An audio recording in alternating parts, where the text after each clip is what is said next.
Ladies and gentlemen, welcome back to the channel. The video opens with a cinematic montage that immediately grabs attention. The U.S. Capitol in flames during the burning of Washington, indigenous warriors poised for battle in dense forests, British redcoats marching through muddy terrain, and chaotic frontier skirmishes. These intense visuals create a visceral sense of tension and drama, transporting viewers back to the early 19th century, a time when the borders of nations were still being tested by gunpowder and ambition. Then the voiceover cuts in. Most Americans think they won. Canadians barely talk about it. But what if the War of 1812 was actually one of Canada's greatest victories, forgotten by history, but never truly lost? This line does several powerful things at once. First, it challenges the viewer's assumptions, particularly for an American audience that may view the War of 1812 as a minor footnote or a draw, rather than a defining moment for another nation. Second, it introduces a sense of mystery and controversy, suggesting that there's a hidden or misunderstood story waiting to be uncovered. Third, it flips the historical narrative. Instead of seeing the War of 1812 from the dominant U.S. or British perspective, it centers Canada as the unexpected protagonist, claiming a quiet yet significant victory. This hook sets the tone for the rest of the video, a re-examination of an often overlooked war, told through the lens of Canadian resilience, Indigenous resistance, and national identity in the making. It promises viewers not just facts, but a new perspective, one that could change how they understand North American history entirely. The video transitions from the gripping cold open into the historical context, grounding viewers in the geopolitical landscape of the early 1800s. The Napoleonic Wars were raging in Europe, and Britain was stretched thin, both militarily and economically. To maintain its war effort against Napoleon, Britain imposed trade restrictions that angered the Americans, who felt their economic sovereignty was being undermined. British naval ships also boarded American vessels, forcibly conscripting American sailors in a practice known as impressment, one of the most inflammatory causes of the war. From the American perspective, these violations weren't just inconvenient, they were intolerable affronts to national dignity. Many in the United States saw the War of 1812 as a second war of independence, a chance to assert their rights as a sovereign nation, and possibly to expand territory northward. Canada, still a British colony at the time, appeared to be a vulnerable prize. Some American politicians believed Canadians would welcome them as liberators, assuming shared values and a mutual dislike of British rule. But the Canadian reality was starkly different. British North America in 1812 was not a unified or particularly strong military power. It was a patchwork of colonies with a small population, minimal defenses, and logistical challenges. The prospect of war was terrifying for many settlers, who found themselves living on a vast, sparsely defended frontier. For them, this was not a war of independence. It was a fight for survival. Here, animated map visuals drive the point home. You see the massive size and population of the United States compared to the thinly populated and geographically fragmented British North America. Red and blue arrows trace troop movements, while animated lines mark key invasion routes and battles. The visual contrast reinforces just how daunting the odds were for Canadians and their British and Indigenous allies. Despite being outnumbered and under-resourced, they would mount a fierce resistance that shaped the future identity of a nation. This segment doesn't just explain the war's causes, it immerses viewers in the urgent atmosphere of 1812, making clear that the war wasn't just about politics or territory. For many north of the border, it was existential. Canada's position at the outset of the War of 1812 was precarious, to say the least. The numbers told a daunting story. The United States had a population of roughly 8 million, while all of British North America had barely 500,000 people. The American military, though still developing, had size and momentum on its side. Canada, by contrast, was a scattered series of frontier settlements and fledgling towns with minimal infrastructure and limited means to defend itself. Most of Britain's professional soldiers were tied up in Europe, locked in a life-or-death struggle with Napoleon. That meant Canada couldn't rely on a robust British military presence to protect it. In fact, only a few thousand regular troops were stationed in Canada at the start of the war, hardly enough to fend off a full-scale invasion. In place of a standing army, Canada had to rely on a patchwork defense. Colonial militias made up of farmers and settlers, hastily trained and often ill-equipped. These militias were not professional soldiers. They were ordinary citizens asked to defend their homes with muskets, limited ammunition, and sheer determination. But Canada's secret weapon wasn't guns or numbers. It was alliances. Key 2. The defense of the colonies were Indigenous nations who had long-standing relationships with the British and deep strategic knowledge of the land. Groups like the Shawnee, led by the famed warrior Tecumseh, played a pivotal role in the defense of Upper Canada. For them, the war wasn't just about helping Britain, it was about resisting American expansion and preserving their own territories and sovereignty. The Indigenous nations who allied with Britain during the War of 1812 were not naive participants in a European conflict. They were shrewd strategists responding to existential threats. They had experienced over decades the true cost of American expansion, the slow and steady encroachment on their lands, the flouting of treaties, and the violent displacement of their communities.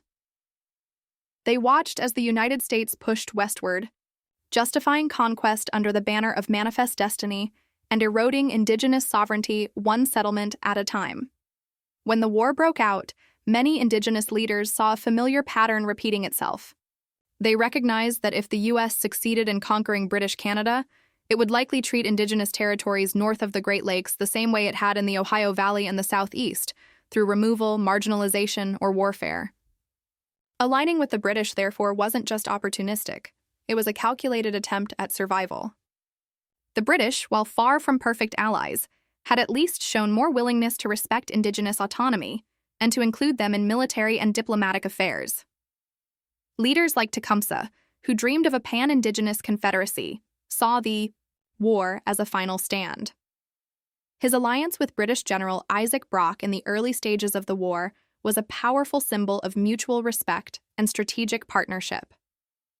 Tecumseh's forces were essential in intimidating and overwhelming American forts like Detroit, not only through force but through psychological warfare and battlefield brilliance. His leadership galvanized Indigenous warriors and helped counterbalance the lack of British troops on the ground. Meanwhile, the Canadian militias, comprised of farmers, tradesmen, and even teenagers, faced their own stark reality. They knew that surrender wasn't an option. If the Americans took control, Loyalist settlers feared they would lose their land, their legal protections, and the fragile balance of French and English coexistence that had been forming since the fall of New France. The war was fought as much in the minds and communities of these civilians as it was on the battlefields.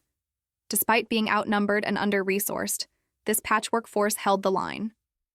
They knew the terrain, relied on tight-knit communication, and benefited from the confusion and overconfidence of the American military, which often underestimated both the complexity of the landscape and the will of its defenders. So when we look back on Canada's role in the War of 1812, we see a rare convergence. Indigenous nations fighting for their survival, colonial settlers fighting for their homes, and Britain, stretched thin, reluctantly backing a resistance that would surprise even them. This improbable alliance formed a backbone of defense that turned the tide in key battles, challenged American ambitions, and helped preserve the future of what would one day become Canada. This defense wasn't polished or unified. It was messy, makeshift, and often tense, but it worked. And in defying the odds, it reshaped North America's geopolitical map and helped carve out a space for Canadian identity to begin forming, rooted in resistance, diversity, and survival. The War of 1812 is often remembered as a conflict between two great powers, the United States and Britain, but it was the actions of ordinary men and women, as well as diverse communities, that ultimately shaped its outcome and built the foundation of what would later become Canada. While the British Empire and its colonial forces played a central role, the unique contributions of Indigenous peoples, French Canadians, and even women like Laura Secord helped define the identity of those defending British North America.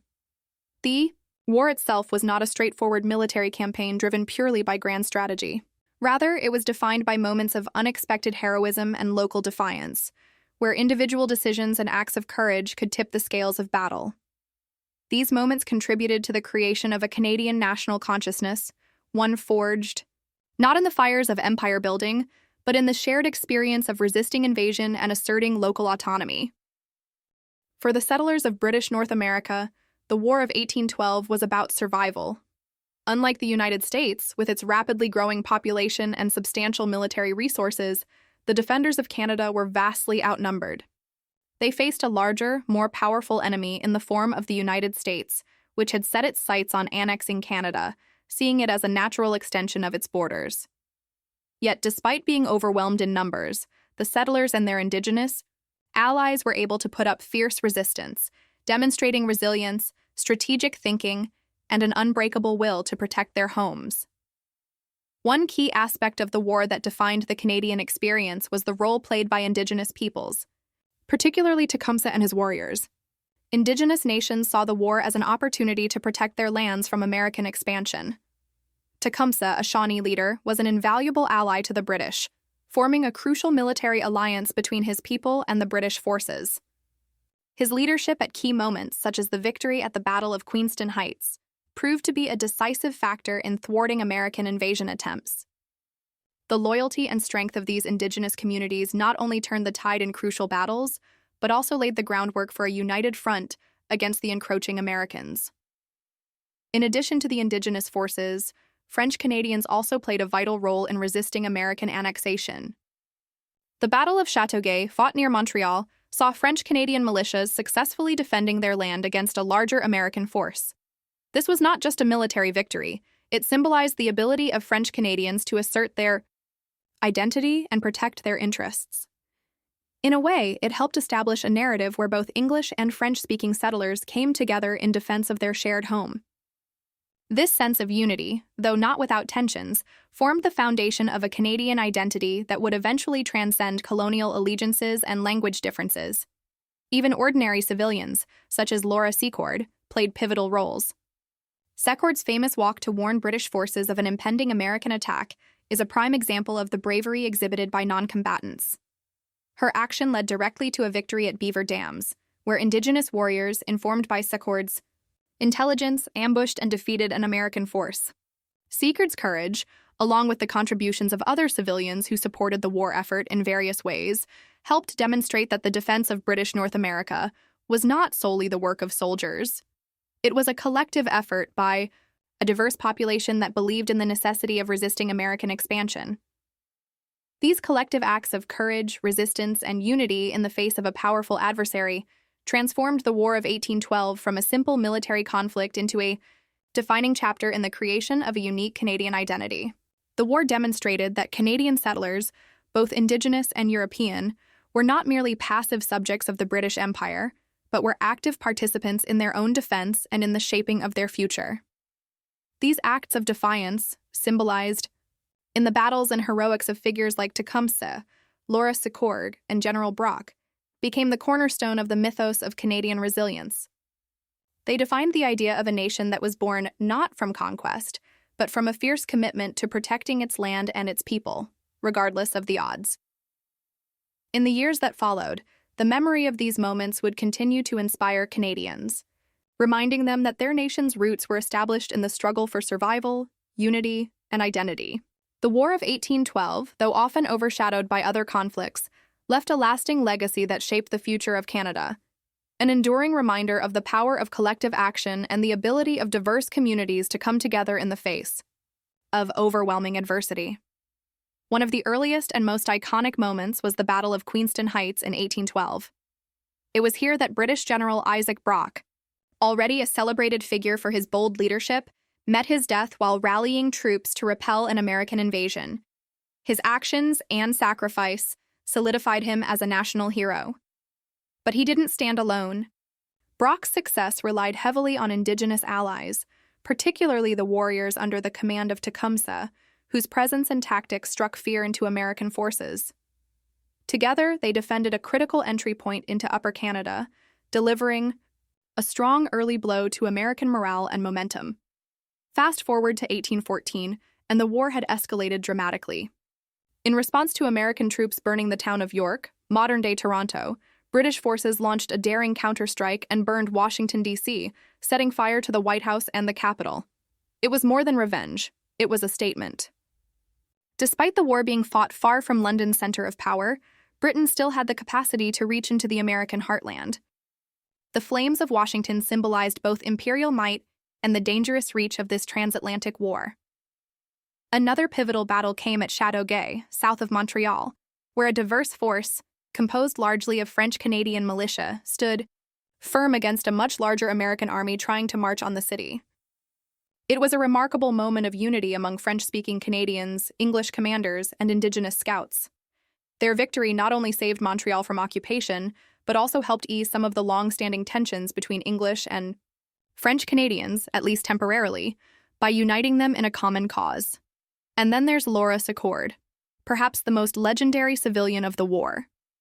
After overhearing American officers plotting a surprise attack, she trekked over 30 kilometers through dense forest and rough terrain to warn British forces. Her warning led to the British Indigenous victory at Beaver Dams, where Indigenous warriors ambushed and captured the American force. Her story, often romanticized, still represents the role of ordinary people, especially women, in shaping the outcome of war. At the heart of the resistance, however, was Tecumseh. A Shawnee leader and visionary, Tecumseh saw the war as a last chance to unite Indigenous nations and stop the tide of American expansion. His partnership with Brock was one of mutual respect, and his leadership in battles such as the Siege of Detroit terrified the Americans into surrendering without a fight. Tecumseh's death in 1813 at the Battle of the Thames was a devastating blow, not just to Indigenous resistance, but to the vision of a sovereign Indigenous confederacy that might have spanned the Great Lakes. The repeated failures of American invasions during the War of 1812 were more than just military setbacks for the United States. They were a testament to the resilience and strategic ingenuity of the defenders of British North America, and they played a crucial role in the development of a distinctly Canadian identity. The American forces, despite their size and resources, were frequently repelled by a combination of factors that the U.S. underestimated. In Detroit, for example, the Americans faced a humiliating surrender when British forces, aided by Indigenous allies, effectively cut off any hope of reinforcements or escape. At Niagara, American attempts to push northward were stymied by local militias, while at other border regions, the defenders used their intimate knowledge of the land to launch successful counterattacks. In these encounters, the Americans often found themselves outmatched by a force that, though smaller in numbers, was far more agile and deeply committed to protecting its territory. A key factor in the defense was the involvement of local militias, including both European settlers and Indigenous peoples. The militias were often motivated by a personal stake in the outcome, fighting not just for imperial loyalty, but for their homes, families, and way of life. The reliance on local knowledge and the ability to mobilize quickly proved to be invaluable. These were not professional soldiers, but rather farmers, merchants, and Indigenous warriors, drawn together by a common cause. The U.S. military, on the other hand, was hampered by logistical issues, a lack of local support, and the sheer size of the territory it sought to control. Strategic decisions made by figures like General Brock, as well as the bravery of individuals, like Laura Secord, became central to the narrative of these defenses. Brock's leadership at Queenston Heights, where he made the ultimate sacrifice, helped cement his legacy as a hero of Canada's formative years. Similarly, Laura Secord's famous walk to warn British forces about an impending American attack highlighted the role of everyday citizens in resisting American expansion. These actions were not mere footnotes in a military campaign. They became defining moments in the creation of a sense of unity and pride among those who would one day become Canadians. In many ways, these battles and moments of resistance were more about building a collective national identity than simply winning individual engagements. The successes, however small, against a much larger and better equipped enemy, created a sense of shared purpose. They helped foster a growing conviction that British North America could and should stand on its own, independent from the United States. The idea of a Canadian identity was also nurtured by the diversity of those who defended the land. Indigenous nations who had been living on this land long before the arrival of Europeans fought alongside settlers who were trying to protect their new homes. This partnership between Indigenous peoples and European settlers was not without its complexities and tensions, but it was an alliance born out of necessity and mutual interest. The Indigenous nations saw the American expansionist agenda as a direct threat to their sovereignty and way of life, just as settlers did. Their collective resistance shaped the early narrative of Canada as a land where diverse groups could unite to defend their common interests, even if they didn't share the same culture, language, or heritage. In this way, the War of 1812 helped define what it meant to be Canadian, not just as subjects of the British Empire, but as people bound together by a shared experience of resistance and survival. This emerging identity was not based on conquest or the imposition of one culture over another, but on the idea of endurance. It was an identity forged in the fires of invasion, shaped by the varied contributions of Indigenous peoples, French Canadians, English settlers, and others who called the land home. As the war came to an end, the significance of these moments became clear. While the Treaty of Ghent officially ended the war with no significant territorial changes, the legacy of the war lived on in the collective memory of the Canadian people. The idea that this land was worth defending, no matter the odds, took root and would continue to shape the country for generations.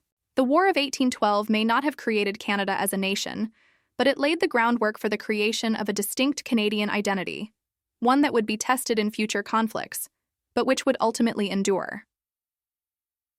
In the face of overwhelming odds, the defenders of Canada had shown the world that they were not merely passive colonies, but a people capable of standing up for themselves. They had demonstrated that they were willing to fight for the land they held dear, and in doing so, they had planted the seeds of what would one day become a unified and independent Canada. The War of 1812 is often remembered as a complex conflict, but for Canada, it is seen as a pivotal moment in the formation of a national identity. Despite the significant challenges faced during the war, the fact that Canada was invaded multiple times and never fully conquered has had lasting implications on how the country views its history and resilience. One of the primary reasons Canada considers the War of 1812 a victory is that it marked the first time in which British North America successfully defended its territory from a sustained American invasion.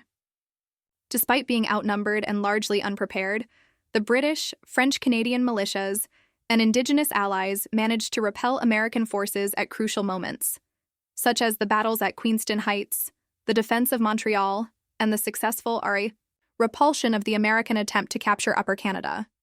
These victories, though not necessarily decisive on a global scale, had profound consequences for the people living in what would later become Canada. The War of 1812 brought about a surge of national identity and unity among the people in British North America. Although the idea of Canadian nationalism was still in its infancy, the war helped crystallize the notion that the various provinces, cultures, and peoples of Canada, whether English, French, or Indigenous, had a shared interest in maintaining their way of life and independence from American expansion. The collective defense against the United States fostered a sense of unity that had previously been lacking. For many, the war represented a defining moment in which the people of Canada showed they could stand together against a common external threat, helping to forge the early foundations of Canadian identity. Additionally, the war prevented further American attempts to annex Canadian territory, effectively halting the U.S. expansionist ambitions that had been driving manifest destiny throughout the 19th century. Had the U.S. succeeded in taking Canadian territory, the trajectory of Canadian history would have been drastically different. Instead, the failed invasions forced the United States to abandon its efforts to incorporate Canada into the Union, ensuring that British North America could maintain its autonomy. Perhaps one of the most important long-term outcomes of the War of 1812 was that it laid the groundwork for Canadian independence from Britain. While the war did not directly lead to independence, the sense of self-sufficiency gained from successfully defending against the U.S. allowed Canadian leaders to begin contemplating a future outside the shadow of British control. The war demonstrated that Canada could defend itself without relying entirely on British military power, and it served as a catalyst for later political movements that eventually led to Confederation in 1867. Canada's defense during the war helped solidify the notion that the country was capable of managing its own affairs and deserving of greater self-governance. In this way, the War of 1812 was more than just a military conflict. It became a defining moment in the story of Canada's emergence as a distinct entity. Though the war was not won in the traditional sense, without a clear victor and with no major territorial changes, the consequences for Canada were profound. It marked the beginning of a national consciousness and unity that would grow over the next several decades, and it provided the foundation upon which the idea of a truly independent Canada could take root. For these reasons, many Canadians view the War of 1812 not as a defeat, but as a crucial victory that shaped the future of the nation. The War of 1812 is often overlooked in Canadian history, despite its profound impact on the country's development. While the United States remembers it as a crucial part of its struggle for independence, and Britain sees it as a largely peripheral conflict in the larger Napoleonic Wars, Canada's role in the war is somewhat neglected in mainstream historical narratives. There are several reasons why this important chapter in Canadian history remains largely forgotten, both by the general public and in popular history education. One reason for the relative obscurity of the War of 1812 in Canada is that after Confederation in 1867, the nation began to focus more on its emergence as a self-governing entity within the British Empire. The war was seen as a conflict in which the British played a central role, and the newly formed Canadian government began to prioritize its own path to independence, which led to a shift in focus away from its colonial past. Additionally, the War's impact was less dramatic compared to the larger conflicts that shaped Canada's identity in the 20th century, such as the World Wars. Another reason is the complex and varied perspectives surrounding the war. In the United States, the War of 1812 is seen as a defining moment in the country's history, a second war of independence that solidified its sovereignty against British imperialism. This American view often overshadows the Canadian narrative, where the war is framed not as a war for independence, but as a defense against an invasion. In Britain, the war is often dismissed as a minor conflict with little impact on its broader imperial strategy, especially considering the larger struggles it faced in Europe at the time. In Canada, the war is sometimes seen as an event that, while important, doesn't have the same central role in the formation of the nation as events like Confederation or the two World Wars. The War of 1812 was a defensive war, and its lack of clear resolution or major territorial change meant it didn't provide the same clear-cut outcomes that other wars, such as the American Revolution or the War of 1812 for the U.S., did for their respective nations. However, the legacy of the war has had lasting impacts on Canada's borders, politics, and its relationship with Indigenous peoples. The conflict solidified the boundaries between the U.S. and Canada, preventing American expansion into Canadian territory. The Treaty of Ghent, 1814, which ended the war, essentially restored the status quo. No land was gained or lost, but it helped ensure that Canada would not be swallowed up by the expanding United States. It established the foundation for the peaceful border that exists today between the two countries, making it one of the longest undefended borders in the world. Politically, the war had a significant impact on the relationship between Canada and Britain. Though the war did not result in Canadian independence, it demonstrated the capability of British North America to defend itself and function independently of Britain's direct military intervention. This proved crucial for the political developments that led to Confederation in 1867, as the desire for greater self-governance and autonomy became more pronounced. Perhaps the most enduring and often overlooked impact of the War of 1812 was on Indigenous peoples. Many Indigenous nations, such as Tecumseh's Confederacy, played a pivotal role in defending British North America from American invasions. For them, the war represented a last-ditch effort to maintain their land, sovereignty, and way of life in the face of relentless American expansion. Unfortunately, after the war, the promises made to Indigenous nations by the British were largely ignored, and their territories were encroached upon as settlers moved westward. The war and its aftermath marked the beginning of the erosion of Indigenous rights and land, a legacy that continues to resonate in modern-day Canada as Indigenous communities still fight for recognition, land rights, and justice. Reflective summary. The War of 1812 wasn't just a conflict. It was a defining moment in Canadian history, forgotten by many, but a victory that helped shape a nation. While it may not be celebrated as a traditional war of independence, the War laid the groundwork for Canada's identity, its borders, and its relationship with both Britain and the United States.